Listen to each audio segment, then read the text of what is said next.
First of all, weren't they amazing? Oh my God. Oh my God. I just finished watching this with Raphael. We ate sushi. This is usually the part of the curtain speech where I vamp for a little bit as people get out of costume. But of course, everybody is already ready to go. And so we are just going to wait to have our first question from YouTube. Okay, so the first question we have is, how does the experience differ from a live production?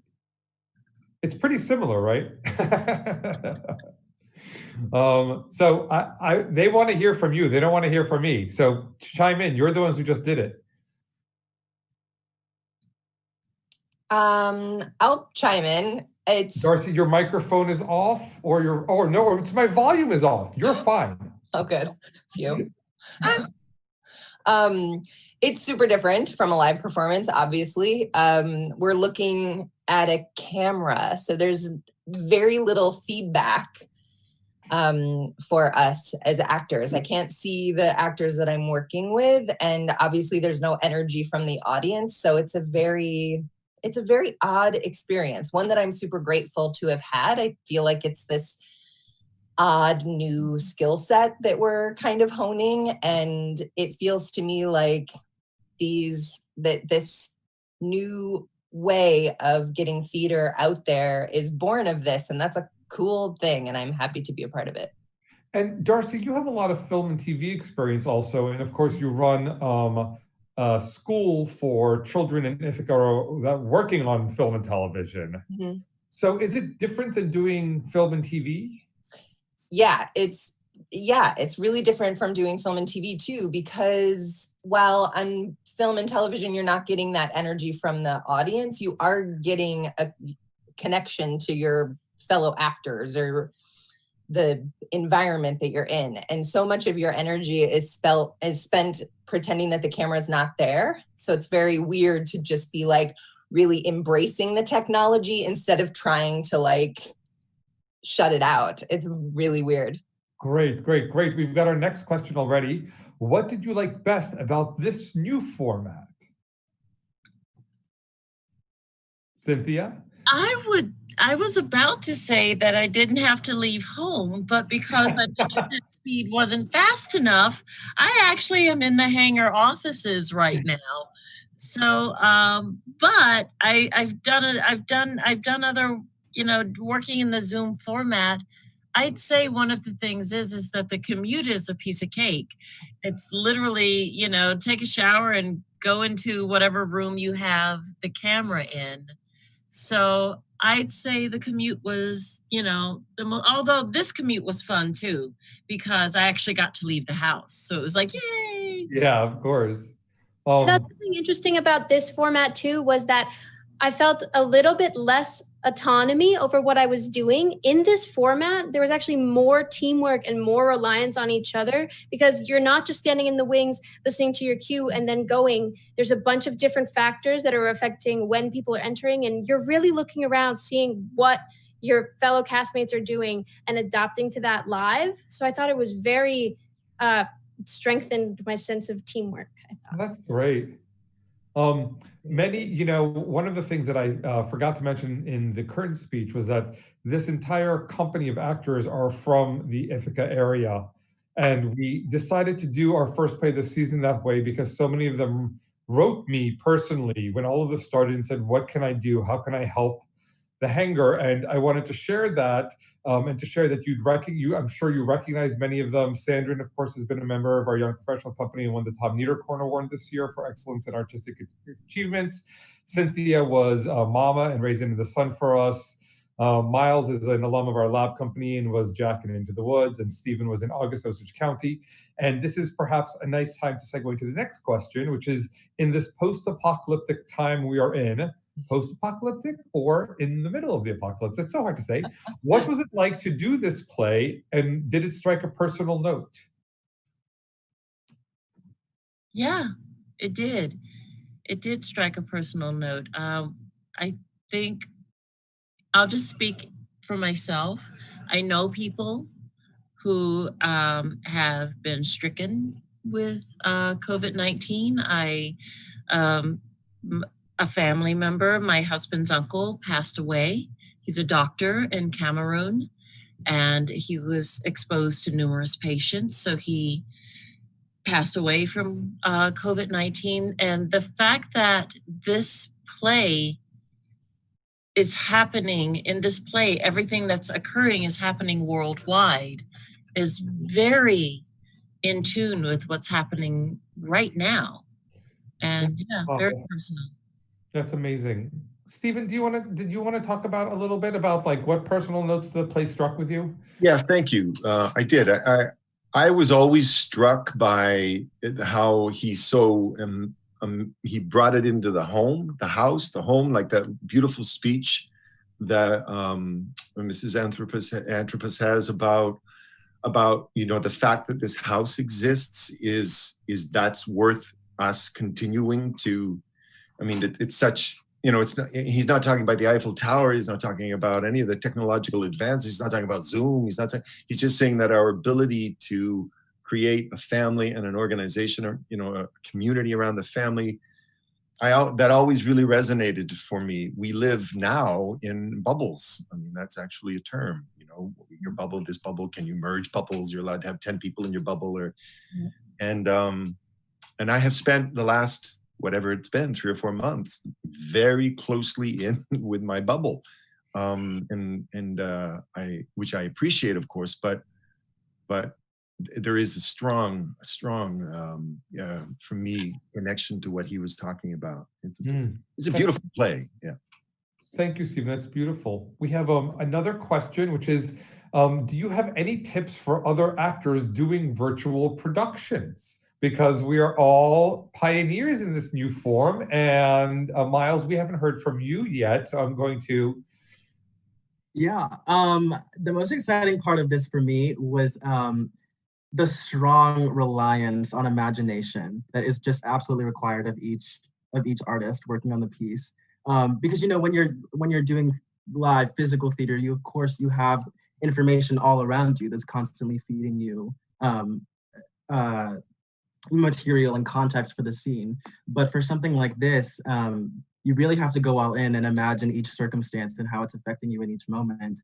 And that comes down to environment and costume and given circumstances and everything like that, which I think is exciting. And I think that's like always what we're being asked to do anyway. So going all in on that in this new way is it's like a good way to like work those muscles. You know what I mean? Michael, could I kick that question back to you? I'd be fascinated to hear how it was to direct in this. Yeah. Well, or I got asked to direct a 10-minute play by a San Francisco-based theater company last week in a virtual format. And I was delighted to do it both as the experience and to prep for this. I'll tell you, it's not that different. We had the next question is how many rehearsals did we have? We had 2 rehearsals. They were each 4 hours long. With the first rehearsal, I worked with the principals, which was the family and Sabina. And the second rehearsal, we worked with everybody else. And I'll tell you, I left this first rehearsal and I felt like I remembered who I was again. Like getting to work on language like this. And I thought when I was watching it today, I said, how is this different than Netflix? Like what is the empiric worth of this experience? And for me, I'm a words person, this is my second language. And so I think I appreciate it the way somebody who learned it rather than somebody who grew up in it does. And just to hear the words, like that's all I want. I want the words. And even like during tech today, when we were having troubles with things and things were frustrating, I thought like, what a luxury to be frustrated in this way right now. What a luxury to be able to make art. Yeah. I wanted to spin that question a little bit about the rehearsals in total and ask, I'm going to ask you about this, Darcy. And before that, I'm just going to prep a little bit that, the role of Sabina was originated by Tallulah Bankhead on Broadway, and then Vivian Lee played her in the movie. And I was so happy when Darcy said yes, because she I don't know, you just popped in my mind so vividly for this. And when we started our first rehearsal in that first monologue, I sort of knew it was all going to be okay because I could tell that you had worked on it so much beforehand. And so I would love to know from you and from the company, how did you prepare for this, and how much time did that take outside of rehearsal?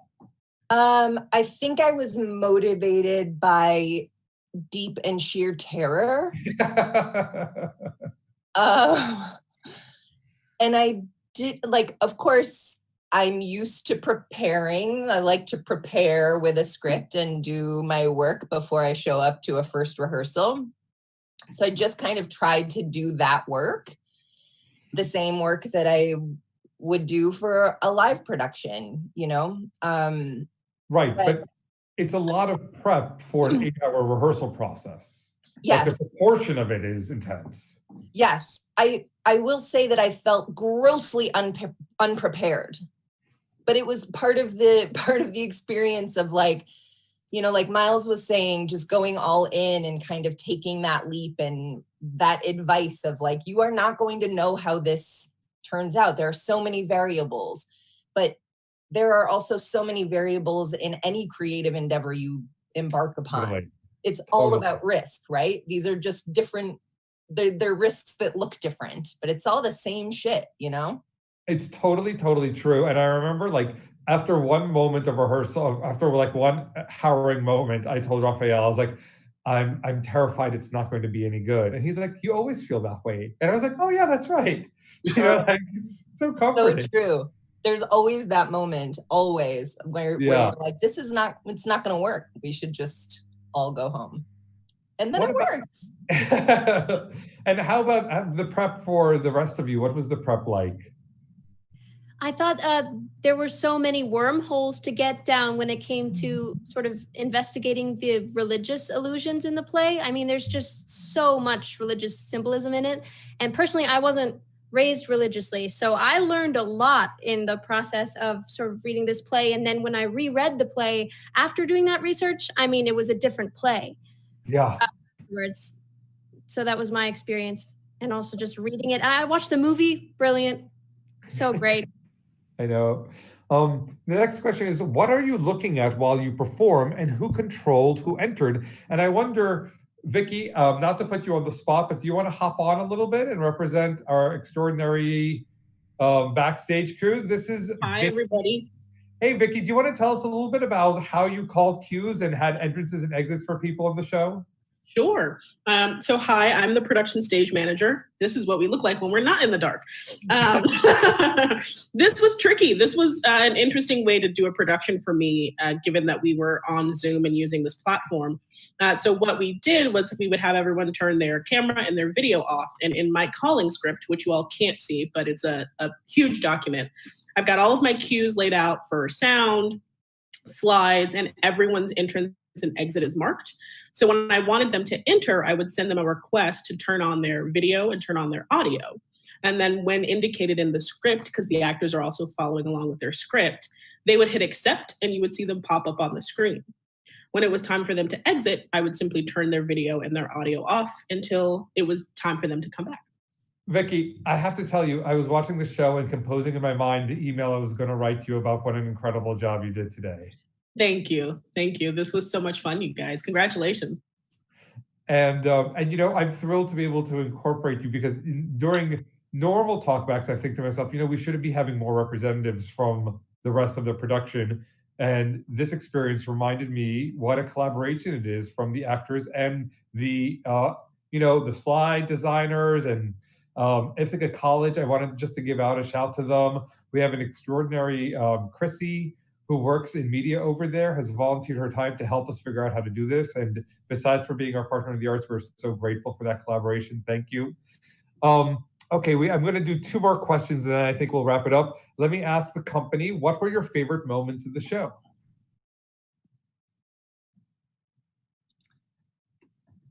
I'm going to say the end, where, because as surreal as this play is, it's really about the family, the human interactions. And at the end, I reconnect, you know, my character reconnects with George. And, you get a sense that everything's going to be all right. And Sabina even talks about, oh, they're filled with dreams. They've got all these ideas, blah, blah, blah.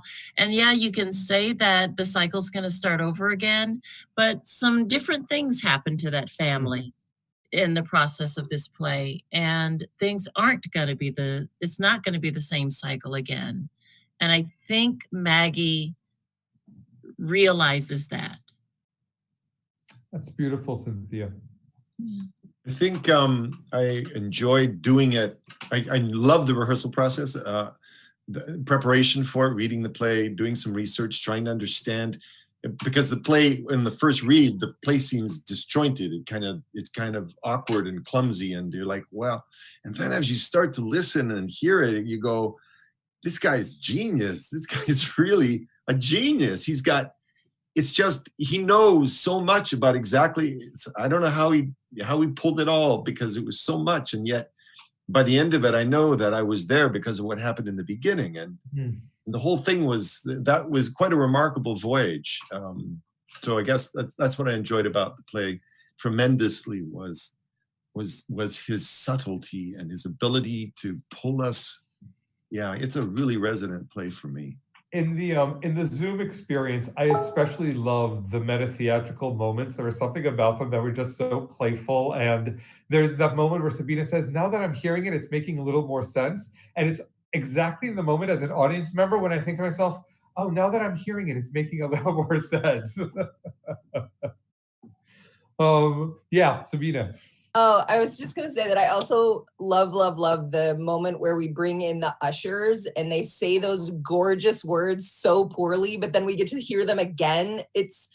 He was so smart to repeat those themes, right? I just love I know. that. And, for those of you who are Hangar fans, Hangarites, Hangar-ons, you'll see like the one design element that we splurged on was getting the props vests to all of the actors who are playing the ushers, because I loved it so much that our theater has like an iconic visual symbol of what the ushers look like. And I love that, like, the character who's the maid is explaining to the stage manager what the material means because she understands it and he clearly does it. I'm going to take the last question, which is to me, which is, Michael, how did you pick the show for your season? So, there are a series of incredible, like any artistic planning, there are a series of factors that are both freeing and limiting. And when we decided that we were going to do a virtual season, a lot of summer theaters just decided we're just going to close doors and sort of hibernate for the summer. And that just didn't feel like the Hangar way to me, in the Ithaca way. And I was getting so many emails from artists in the area saying, what can we do? How can we help? Let's do something. I contacted the Wilder estate, and at this time, this was around a month and a half ago, many literary estates were still really nervous about giving the rights for doing their material in this format. But there's an amazing woman, Rosie Strub, who works for the estate, and Tappan Wilder, who's Thornton's nephew and the executor of the estate. They agreed to let us do this for this event. I also want to thank Alan Brody and Victoria Williams, who are the literary agents for the estate, that they trusted us with this material and they let us update a few things. And you'll also notice that I changed some of the play titles to reflect the big play festival that we did last summer. The script encourages you to do this. But the number one question that an artistic director has to ask themselves is, why are we doing this play now? And when I reread this play, it resonated just across the boards in every possible way for me. And watching it tonight, I thought this is really it's incredible that he wrote this play set in 1942, where the first act is prehistoric and the second act is contemporary and the third act is post-apocalyptic. And somehow it feels like it was written about the moment we're living in now. And I hope all of the plays that you join us for this summer feel that way a little bit. So thank you, actors. Thank you, audience members. Thank you, everybody, so much for being here and for going on this adventure with us. We're so happy that you are giving us a chance to execute our mission, and we can't wait to see you at the next one. Uncommon Excerpts and Others, the Wendy Chronicles, which I'm not going to say the date because I don't feel confident about it. I don't want to give the wrong one, but I know it's a Saturday at 7:30 p.m. These are excerpts from Wendy Wasserstein's plays, Heidi Chronicles, Uncommon Women and Others, Sisters Rosenzweig. June 20th, it's Saturday, June 20th. Thank you, Hollyann, in our chat box, 7:30 p.m. And many of you know I worked for Wendy for the last 5 years of her life, and I've curated this event. Her estate has also given us the permission to do it for one night only. It is a really unique event and a real loving tribute and perspective on the most successful commercial female playwright in the history of this country. So I look forward to seeing you there, June 20th, Saturday, 7:30 p.m. Thank you all so much. See you at the theater. Thank you.